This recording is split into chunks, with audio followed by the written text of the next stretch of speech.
അങ്ങനെ ബിഗ് ബോസിന്റെ Sunday episode കഴിഞ്ഞിരിക്കുകയാണ്. ഇന്ന് ലാലേട്ടൻ ആദ്യം തന്നെ കഴിഞ്ഞ ആഴ്ചയിൽ ക്യാപ്റ്റനായ അനീഷിനെയാണ് പിടിച്ചത്. അനീഷ് ഷാനവാസ് തമ്മിൽ കമ്പയർ ചെയ്തത് എന്താണ് ലാലേട്ടൻ പറഞ്ഞത്, അതുപോലെ നെവിനെ കുറിച്ച് എന്താണ് പറഞ്ഞത്, പിന്നെ ശൈത്യ ഈ വീക്ക് എവിക്റ്റ് ആവുമോ എന്നുള്ള കാര്യങ്ങളാണ് ഇന്നത്തെ എപ്പിസോഡിൽ നമ്മൾ ഉറ്റുനോക്കിക്കൊണ്ടിരുന്നത്. ആദ്യം തന്നെ അനീഷ് കഴിഞ്ഞ എപ്പിസോഡിൽ അനീഷിനെ കുറിച്ച് സംസാരിച്ചു, തുടർച്ചയായിട്ട് സംസാരിച്ചുകൊണ്ടിരിക്കുന്ന ഒരു കാര്യത്തെക്കുറിച്ച്. അതുപോലെ കിച്ചൺ ക്യാപ്റ്റനായിരുന്ന അനീഷിൻ്റെ പെർഫോമൻസിനെ കുറിച്ചാണ് ഇന്ന് ലാലേട്ടൻ എടുത്ത് പറഞ്ഞത്. അതിനകത്ത് കിച്ചനകത്ത് നിന്നും ബഹളം വയ്ക്കുന്നതും, അതുപോലെ തന്നെ കിച്ചനകത്തെ ആരെയും കയറ്റണ്ട എന്ന് തീരുമാനിക്കുന്നു, അതുപോലെ തന്നെ അവിടെ ഉണ്ടായിരുന്ന ഉച്ചയ്ക്ക് ഉണ്ടാക്കി വെച്ച ചോറ് അത് കളയാൻ വേണ്ടി തീരുമാനിക്കുന്നു. ഇങ്ങനെ ഒരുപാട് കാര്യങ്ങൾ കിച്ചണിൽ നമ്മൾ ഏറ്റവും അധികം സമാധാനം ഉണ്ടാവേണ്ട സ്ഥലമാണ്. പക്ഷേ ഇപ്രാവശ്യം സാധാരണ ബിഗ് ബോസ് ഹൗസിൽ അങ്ങനെ അടി നടക്കാറുണ്ട്, ഇപ്രാവശ്യമെങ്കിലും നിങ്ങൾക്ക് അത് മാറ്റി പിടിച്ചൂടെ എന്ന് ലാലേട്ടൻ ചോദിക്കുന്നുണ്ട്. അപ്പോൾ അനീഷ് അതിനകത്ത് ഒരുപാട് കാരണങ്ങൾ നിരത്തി വെക്കുന്നുണ്ട്. അപ്പോൾ അതിന് ലാലേട്ടൻ തന്നെ പറയുന്നുണ്ട്, എന്ത് പറഞ്ഞാലും നിങ്ങൾക്ക് ഒരു കാരണം ഉണ്ടാക്കി പറയാനുണ്ടാവും, പക്ഷേ നിങ്ങളത് ശ്രദ്ധിക്കണം, ക്യാപ്റ്റൻസിയിൽ ഉണ്ടായി വീഴ്ചകൾ നിങ്ങൾ അംഗീകരിക്കണം. കാരണം നിങ്ങൾ ഇവിടുന്ന് സാധാരണ നമ്മുടെ വീട്ടിലൊക്കെ ചെയ്യുന്ന പോലെ ഞാൻ അങ്ങനെയാണ് ചെയ്തതെന്ന് അക്ബർ പറയുന്നു. അപ്പോൾ ആ ഒരു ഒനിയിലുമായിട്ടുണ്ടായ ഒരു സംഘർഷത്തെക്കുറിച്ച് അവിടെ സംസാരിക്കേണ്ടി വരുന്നു. അതിൽ ലാലേട്ടൻ പറഞ്ഞു, വീട്ടിൽ നമ്മൾ അങ്ങനെ ചെയ്യുമായിരിക്കും, പക്ഷേ ഇത് ക്യാമറയിലൂടെ ലക്ഷക്കണക്കിന് ആൾക്കാർ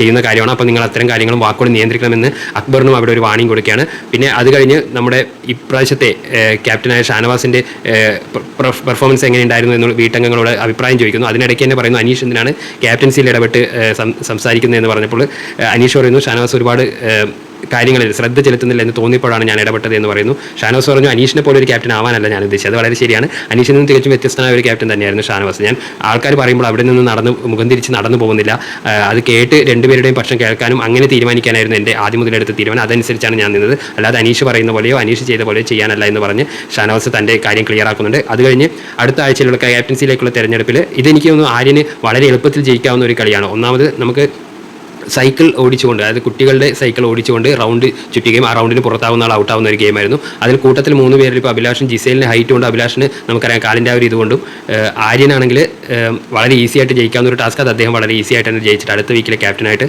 ആര്യനെ തിരഞ്ഞെടുത്തു. അത് കഴിഞ്ഞിട്ട് നമ്മുടെ നോമിനേഷനിലുള്ളവർക്കുള്ള എവിക്ഷനെ കുറിച്ചുള്ള ന്യൂസാണ് ലാലേട്ടൻ അവിടെ പൊട്ടിച്ചത്. അപ്പോൾ ആദ്യം തന്നെ ഒരു ഹിൻഡ് കൊടുക്കുന്നുണ്ട്, അനുമോൾക്ക് ഏറ്റവും വിഷമം ആടെ പോകുന്നതിനായിരിക്കും എന്ന് പറയുമ്പോൾ തന്നെ നമുക്കും പ്രേക്ഷകർക്കും അതിനകത്തുള്ളവർക്കും അനുമോൾക്ക് എല്ലാവർക്കും ഒരു ഹിൻഡ് കിട്ടിയാണ്. അവസാനം ഉദ്വേഗജനകമായ നിമിഷങ്ങളായിരുന്നു. ഓരോ ആൾക്കാരെ ഇരുത്തി അവസാനം ശൈത്യ അനിമോളെ മാത്രം നിർത്തിക്കൊണ്ട് നോ എവിക്ഷൻ എന്നുള്ള കാർഡാണ് ഇപ്രാവശ്യം കാണിച്ചത്. അപ്പോൾ ഒരുപാട് പേര് ശൈത്യം എവിക്റ്റാവുന്ന പ്രതീക്ഷിച്ചിരുന്നെങ്കിലും ശൈത്യം സേവ് ആവുകയാണ്. പിന്നെ വീടിനകത്തുള്ള വീഡിയോ കാണിച്ചുകൊണ്ടുള്ള എക്സ്പ്ലനേഷൻസ് തുടരുന്നു. നെവിന് ശക്തമായ വാണിംഗ് കൊടുക്കുന്നുണ്ട്, നിങ്ങൾ ആദ്യ ആഴ്ചകളിൽ ചെയ്യുന്ന പോലെ ചെയ്തുകൊണ്ടിരിക്കുമ്പോൾ അത് ഒരു റൂൾ ബ്രേക്കിംഗ് ആയിട്ട് മാറുന്നുണ്ട്, അത് തമാശയല്ല, കിച്ചണിൽ നിന്ന് മോഷ്ടിക്കുന്നത് നിങ്ങൾ തടയണമെന്ന് നിങ്ങൾ നിർത്തണമെന്നും പറയുന്നുണ്ട്.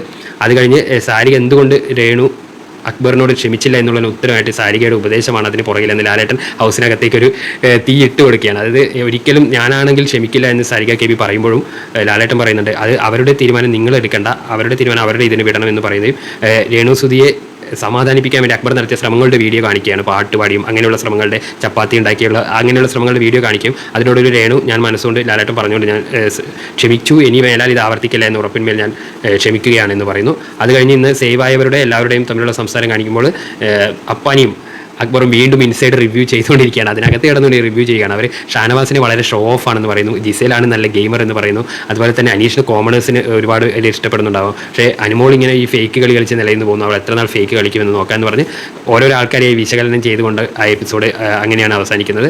അപ്പോൾ കൂടുതൽ വിശേഷങ്ങളൊക്കെ ആയി നമുക്ക് കാത്തിരിക്കാം. അടുത്ത ആഴ്ച വളരെ ടഫായിട്ടുള്ള ടാസ്കുകളാണെന്ന് ലാലേട്ടൻ എപ്പിസോഡിൻ്റെ അവസാനം പറഞ്ഞു വെക്കുന്നുണ്ട്.